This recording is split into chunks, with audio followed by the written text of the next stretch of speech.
Now you can see what happened. Now, watch this. So same thing happening to John that happened to Zechariah. Look at what he says. So he carried me away in the spirit into the wilderness. Now, what is the wilderness? What's the wilderness? The wilderness again is nations. In the book of Revelation, that's what the wilderness means. And I saw a woman sitting on a scarlet beast. Now, who is this scarlet beast? Which was full of the names of blasphemy. He's talking about the Antichrist. Having 7 heads and 10 horns. All right? You got that over in, I think, chapter 13 is where that came from. So you don't have to guess at who that is. The woman, false religion,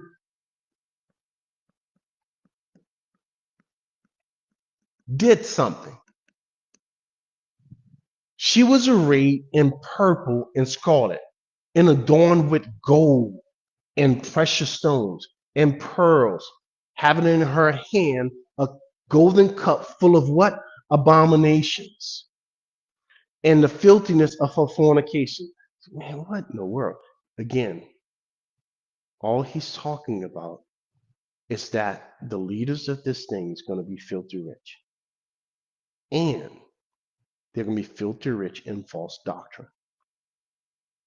That's the abomination. That's the filthiness of her fornication. False doctrine. That's all she's going to be giving out. And on her forehead, now why is that significant? Because the prostitutes back in his day used to wear a banner around their head to let people know whether or not they were available. So that's all that is. Somebody living in John's day would have known exactly what this means. Doesn't mean anything more than that, friends. Mystery Babylon the Great, mother of harlots and the abominations of the earth. See, mother of harlots. What's the harlots? The harlots are the false religions. That's her children. She's the mother of all false religions. What is the abominations? The abominations are the false doctrine that comes from these false religions. Got it? The harlots are the offspring of Babel that came from Nimrod. God scattered it all over the wilderness. Who did that? God did it. He had a purpose for doing it. All right? Mystery Babylon. And I saw the woman. She was also drunk. That is false religion. They killed true believers because they hate us.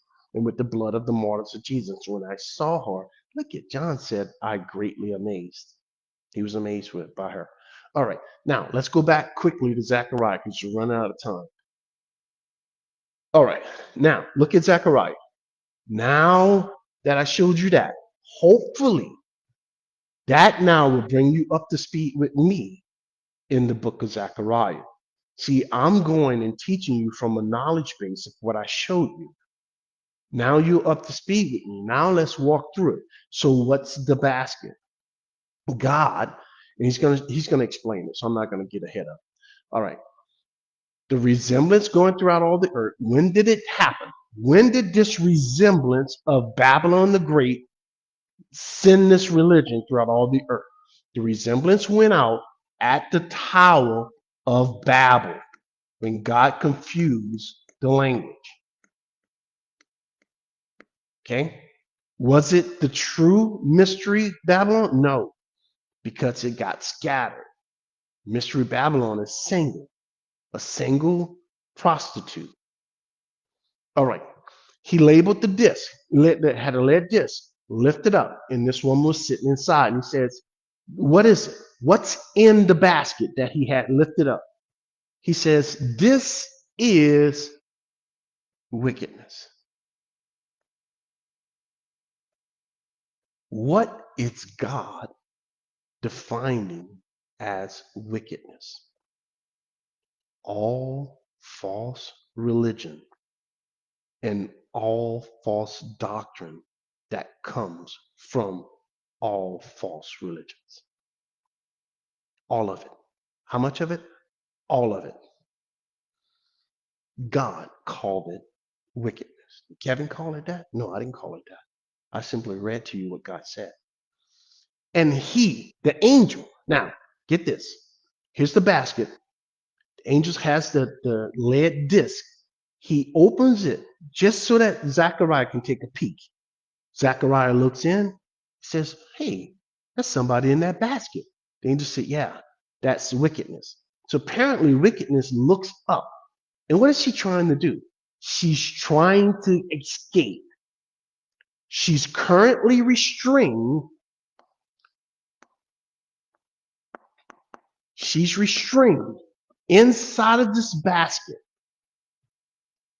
And he, the angel, takes wickedness and pushes her back into the basket.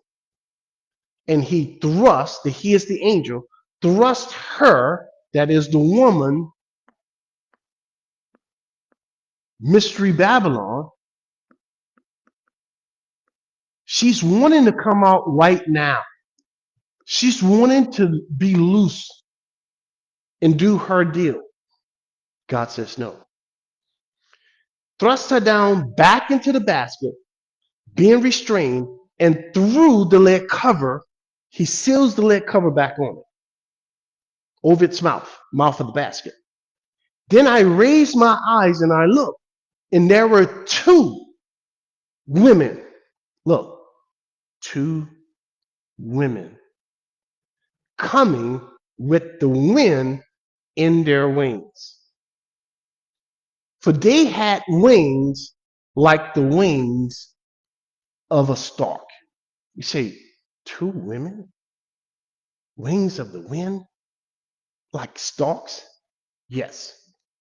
The women again, the women in this passage, this whole thing that Zechariah is seeing. What's the woman? They're demonic. So you got two demons here. You say female demons? No, he's talking about religion. Religion is always looked at in the feminine. Israel. Is Israel a man or a woman?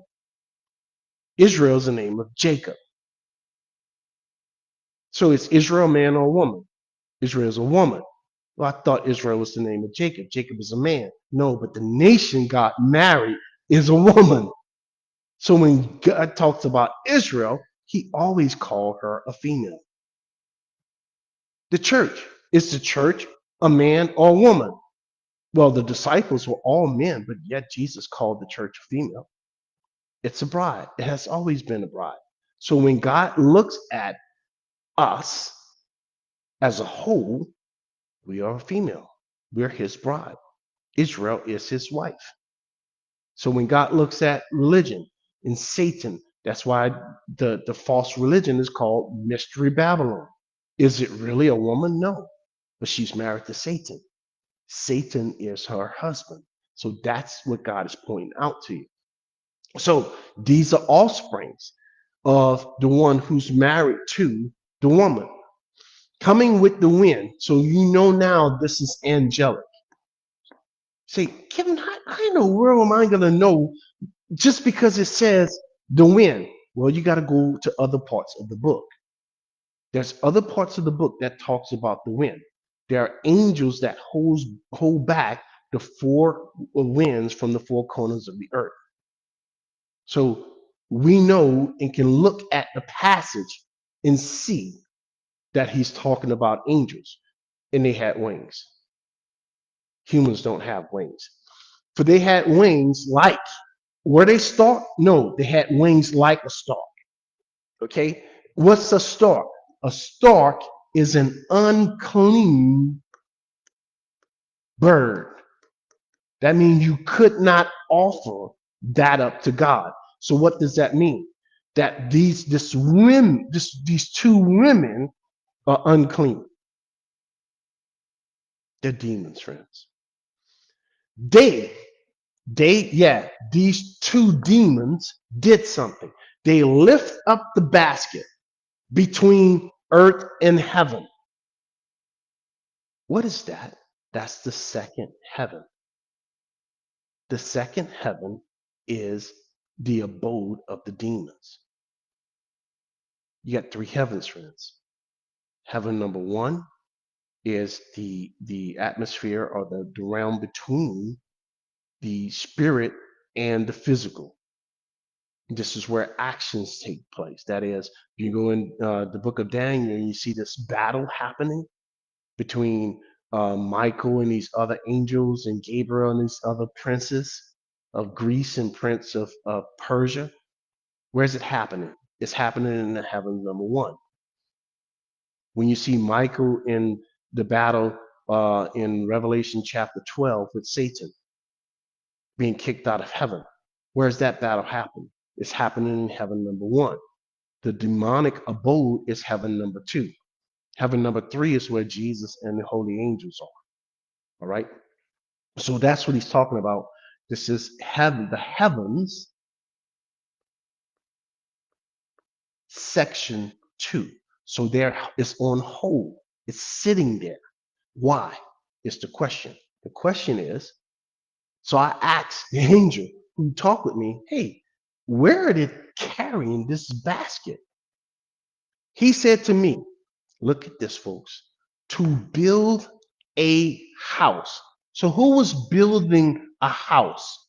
What was the house Nimrod was trying to build? He was trying to build Babel. He was trying to build a house, a tower. In this case, it's called, if you look that word up, it's called a base. For yeah, for the woman or that was in the basket. In the land of what? Shinar. So where was Nimrod according to Genesis chapter 10 or 11? Where was Nimrod? He was in the land of Shinar. So you see what's going on? This is toward the end. When it is ready or when it is time, the basket will be set there on its base. It's going back to Babylon, friends. That's why the woman in chapter 17 in Revelation is called Mystery Babylon. Okay, look, I know that's a little deep. If you didn't follow me completely, it's not that important that you followed everything that I said, but it just goes to show you how this thing transitioned from Satan to Cain through Nimrod.